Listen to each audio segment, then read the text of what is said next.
Everyone, हमारा subject है computer programming using C language.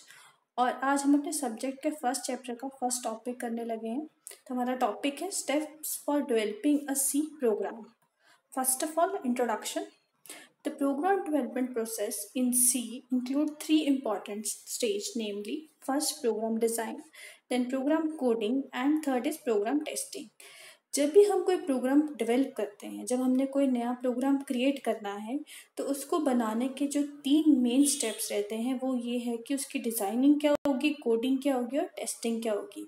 कि जो हमारी जो प्रॉब्लम है जिसके बेस पे हमने प्रोग्राम बनाना है, उसके फर्दर हमें ये स्टेप्स फॉलो करने होते हैं। नेक्स्ट फर्स्ट स्टेप है हमारा प्रोग्राम डिज़ाइन। इसके कुछ basic points. It is a foundation for good program. Program design basically concerned with development strategy to be used in writing program in order to achieve solution of a problem. This include mapping out a solution procedure and the form the program would take. अब एक अच्छे programme का जो base है वो है उसका design. अगर उसका डिज़ाइन अच्छा होगा तो हम क्या है, एक अच्छा प्रोग्राम जो है वो क्रिएट कर सकते हैं।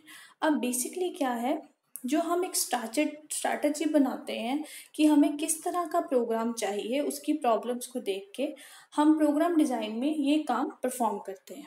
फर्दर इस प्रोग्राम डिज़ाइन के अंडर हमारे 4 स्टेजेस आती हैं। फर्स्ट है problem analysis, second is outline the program structure, third is algorithm development, fourth is selection of control structure.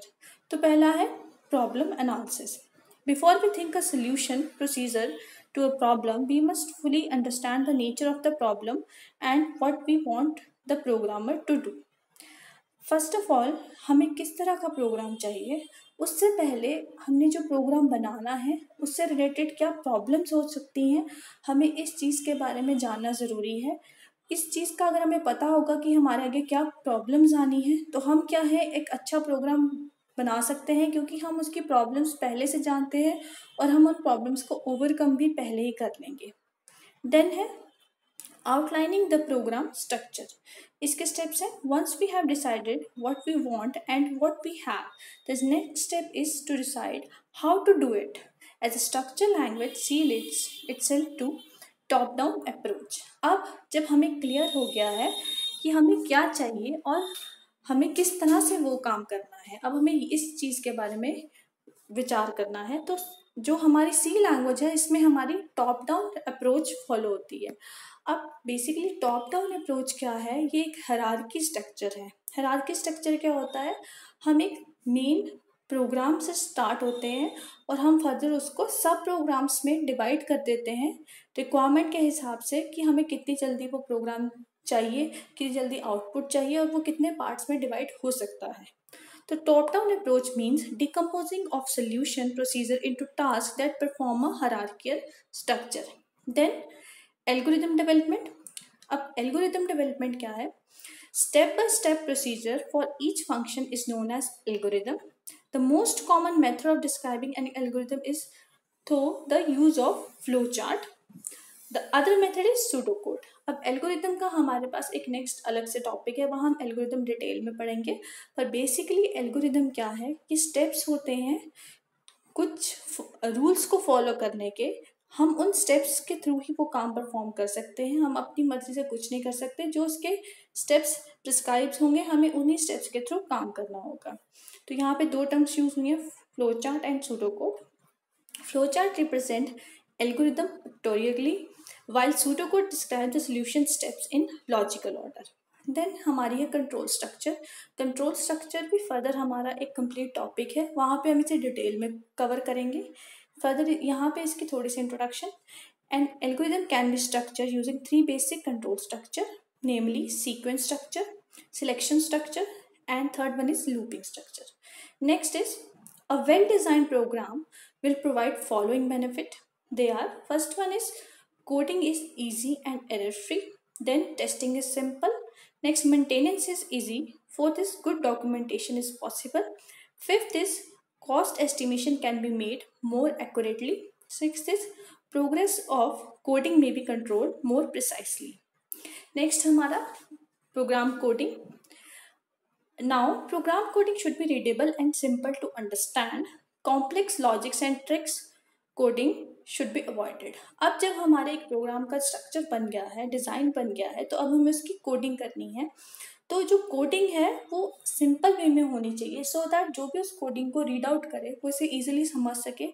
बहुत ज़्यादा ट्रिकी नहीं होनी चाहिए, वो ईजिली समझने के लिए बनाई हुई होनी चाहिए।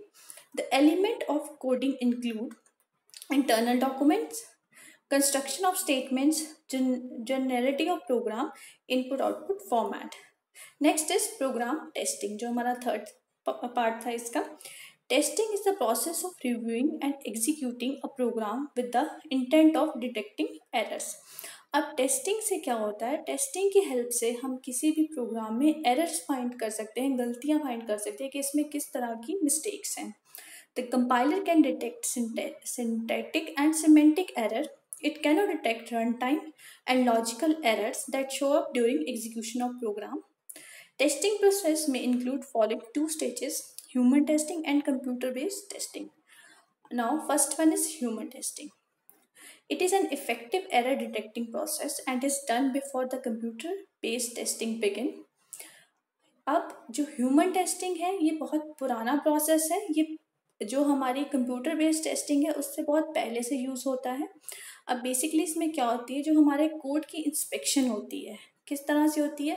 कुछ ग्रुप्स होते हैं, आपका ऑफिस है, वहाँ पे आपने एक नया प्रोग्राम बनाया है, तो वहाँ पे आपने टेस्ट ग्रुप बनाए हैं जिसको आप अपना प्रोग्राम दिखाते हो, वो आपका प्रोग्राम चेक करते हैं, उसे चला के देखते हैं और उसका रिव्यू देते हैं कि आपके प्रोग्राम में क्या मिस्टेक है, इसमें क्या बेटर आप कर सकते हैं।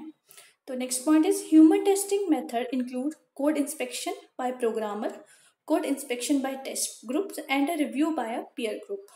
Third point is the test is carried out statement by statement and is analyzed with respect to checklist of common programming errors. Next is computer based testing. अब computer based testing क्या होती है? Computer based testing involves two stages mainly.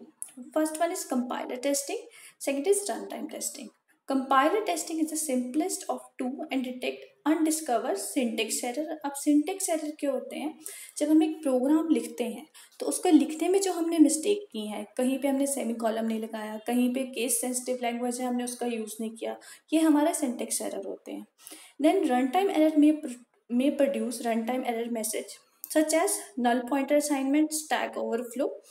अब run time error क्या होंगे, जिस तरह से इधर कहा है नल पॉइंटर असाइनमेंट या स्टैक फ्लो, इसके अलावा जो कोई नंबर हम 0 से डिविजिबल करेंगे तो उसका आंसर हमेशा इन्फिनिटी आएगा, तो वो भी एक तरह से हमारा क्या है, एक रन टाइम एरर है। आई होप आपको टॉपिक क्लियर हो गया होगा। किसी क्वेश्चन के लिए आप कमेंट कर सकते हैं। Thank you.